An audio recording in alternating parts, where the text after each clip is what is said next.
This is Chicago, or at least is what would be left if urban planner Ludwig Hilberseimer had gotten his way. A small fragment of it was built, but not in Chicago. It's in nearby Detroit, and I have to say that it's actually a pretty beautiful place. But looking back, the scheme does away with almost everything that we might value about the city today. It erases every landmark that makes this place unique, and it replaces them with unevenly dispersed, self-sustaining, and self-similar island settlements. Fundamentally, Hilberseimer believed that the form that the city takes actively shapes how people inside it see themselves and how they relate together. A stratified city, for instance, creates a stratified community. A messy city layout just serves to clog up productivity and clog up social interactions. Seen in this way, shaping settlements and cities is one of the most important human experiments there is, by directing and supporting the economic and social life of everyone. That task should obviously not be taken lightly. All of it must be designed. Part of that means questioning the layouts that we've inherited from the past. Everything about us is changing, and the city should change with us. So the city needs to stay flexible to be able to accommodate all this growth and change. But it also needs to work towards a plan, or a goal, and a purpose. For too long, cities have been haphazardly growing and unevenly growing, according to Hilberseimer. This can only lead to misshapen blobs of dysfunctional and complicated cities. Instead, we should simplify them, according to fundamental principles of city planning, focusing on the orderly arrangement of different critical zones, industrial, commercial, residential, and recreational, and then ensure that each of these zones is well connected by transportation. Of course, housing plays a crucial role in this too. It's the place where the city directly serves an individual's psychological, social, and physical needs. This includes providing different ways for people to live, with areas for row houses, detached houses, and apartment buildings. Hilberseimer believed that you can't lay out a city independently from the layout of individual houses or their interiors. Each one is an extension of urban life and should be designed to ensure equal access to things like sunlight and nature. On the other end of the scale, this design and planning can't stop with just the scale of the city either. We need creative action at every level, states, territories, and even the entire country. We should be working toward a comprehensive national plan where local and regional plans are integrated parts of a whole.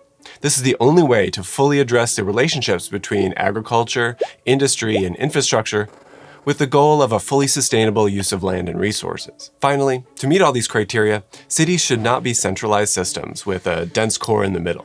Instead, they should be networked meshes of roughly equal nodes. This is the only way to deal with the effects of pollution, solve transportation issues, while maintaining adaptability. The goal was to disperse and decentralize Chicago, because during the 1940s and 50s, conditions were dire. Chicago is a congested and unhealthy place to be. Smoke filled the air for miles around. After decades of extracting everything they could from the environment, many industries were starting to move away. As the steel and meatpacking industry left the city for cheaper places to do business, they left an economic vacuum and mess in their wake for everyone else to clean up. Silence of inactivity enveloped a multi-billion-dollar industry. To top it off, railroad shipping and travel was falling out of favor. This spelled disaster for Chicago, which had been the railroad hub of America. There were 10,000 miles of track in Chicago alone, enough to cross the United States 3.5 times. As automobiles and trucks were taking over this incredible network of resources, it was looking more and more obsolete with every passing year. Roads were full, while train tracks were empty. Of course, the effects of all this were unevenly distributed and bore most heavily on the poor, likely African-American neighborhoods, located next to the old factories and railroads, and their housing stock was aging and falling apart. The population of the city was declining for the first time in its history. This alone was a huge problem. But there was also this backlog of inadequate housing that still meant the city would need 500,000 new homes just within a couple decades. Finally, dense urban centers had proven to be ideal targets for attack during World War II. Walls can't shelter a city anymore from the kind of weapons that were used during war. Walls and jobs used to be some of the biggest reasons to live densely packed in a city. But without those motivations and purely functional terms, dense cities as we know them seemed obsolete. But Chicago was full of people with bold ideas. In particular, there was a group of folks that had just recently immigrated from Germany. In their home country, just decades before, they began a revolution in design centered around a school known as the Bauhaus. This group included people like Mies van der Rohe and Ludwig Hilberseimer.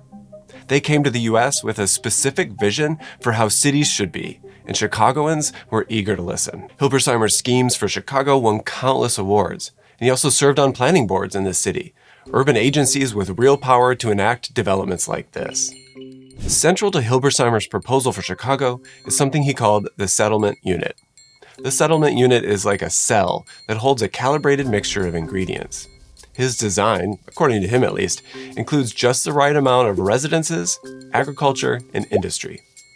These zones are made from three elements: traffic arteries, settlement buildings, and the nature that's organized all around it. Each settlement cell should operate independently from the other, and they can be repeated as needed. They should be spaced out so that there's no conflicts between them. No polluted air or water should be able to go from one to the other. Traffic arteries are a system of open highways, closed structures, and cul-de-sacs. These are like the spine of a fish and replace dangerous intersections and corners with safe and efficient ties. Hilberseimer connected buildings to this fishbone structure in ways that separate each use from one another. On one side of the highway are industrial buildings, then administrative and commercial buildings, and behind them different types of houses.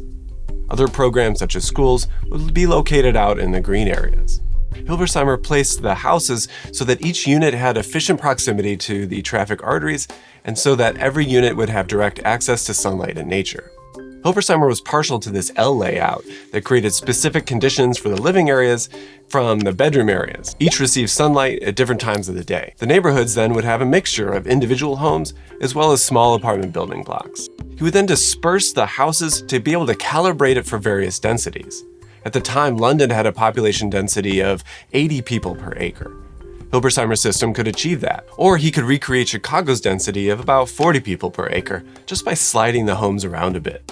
In downtown Chicago, with its dense grid and skyscrapers, it would head straight from its current state into this suburban-style configuration. It would probably pass through a stage called superblocks. The superblock, it's similar to the settlement unit in that it's a self-contained community, only its various zones are organized more in the vertical direction. A solid podium would fill out the block and contain commercial and institutional programs and parking, while towers of various shapes would protrude above. These would hold residential and office programs. On the roofs would be public areas with parks and playgrounds and other social activities that could happen out in the natural zones on top of the roofs. To transform all of Chicago, the horizontal settlement units would also be staged in over time. Hilberseimer played out this system in places like Marquette Park on Chicago's southwest side. It has a dense street grid that's interrupted by a large rectangular park that fits neatly inside of the lines of the blocks. Transformation starts with severing and eliminating streets that create discrete community zones. The park almost seems to fill in the gaps, eating its way through the street grid. And the final stage finds the neighborhood closer to the ideal settlement unit, after enough space has become park and each area is sufficiently separated out. Hilberseimer played out this kind of system in other areas too, like in Hyde Park or Goose Island. Despite all the praise that these schemes were receiving in academic circles and media, none of them actually came true here in Chicago. But we can do more than just imagine what these unrealized schemes would have been like. We can visit built versions close by. In the late 1950s, Hilberseimer was asked to replant an area of Detroit, Michigan. The neighborhood was known as Black Bottom for the fertile soil deposited from the river. While the name had nothing to do with its racial makeup, it was a significant African American community, defined in the 1950s terms as a slum that required clearing. The project followed the urban renewal playbook. Public agencies acquired land through eminent domain and then worked with a private developer to build fresh. Only the developer in this project was Herb Greenwald, and he was the chief patron of the world-famous architect Mies van der Rohe. Greenwald, Mies, and Hilberseimer, they were joined by landscape architect Alfred Caldwell, and together they proposed this, Lafayette Park. This was Hilberseimer's chance to realize his dream. The area isn't quite large enough to fit a full settlement unit, so he had to work within the confines of the existing boundaries and infrastructure like highways. Rather than a single highway and a fish spine, entry to the area is off of Lafayette Boulevard through two arterial streets. These allow you to enter on either side, where residents can find parking along the edges. On the west side, Hilberseimer placed a mixture of low-rise townhomes. On the east, two dense residential towers flank a parking garage with a pool on top. To the south, off Lafayette, are the buildings that hold the public amenities. a shopping area, a school, and other community facilities. The park fills in the gaps between the buildings with native plants and trees and water features.